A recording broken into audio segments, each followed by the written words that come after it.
Selamünaleyküm arkadaşlar. Tekrar Kilyos mezarlığındayız. Bakın şu mezar bu senede kışı karın altında kalsa kaybolacak. Bakın kaybolmak üzere. El gücüne, fiziksel gücünüze ihtiyacımız var. Neden?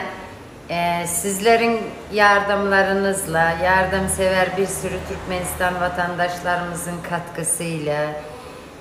Selamünaleyküm kardeşim. Çok için rahat olsun. Bakmaya yeteceğim. Allah kabul etsin. Yardım eden, katkıda bulunan tüm Türkmenlerimden Allah razı olsun. Ölmüş Türkmenlerimizin de mekanı cennet olsun. Nurlar içinde yatsın inşallah. Allah sağlık verdiği sürece asla bu işlerin peşini bırakmayacağım.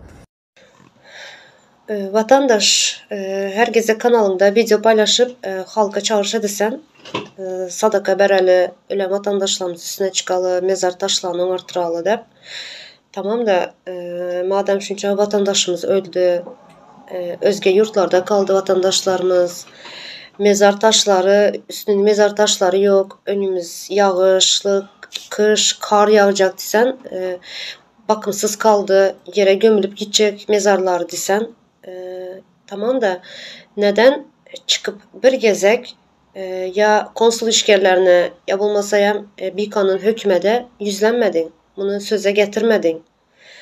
Bunu artık halktan pul toplap halktan destek sorup bunu normal hale getirmeye başladın. Sanki bu normalmiş gibi görkezmeye çalışıyorsun.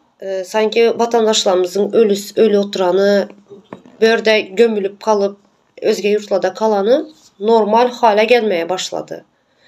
Bu hükümetin, konsul işgirlerinin işi bu. Vatandaşlarına, halkına sahip çıkmak, himaye çıkmak bu konsul işgirlerinin, hükümetin işi.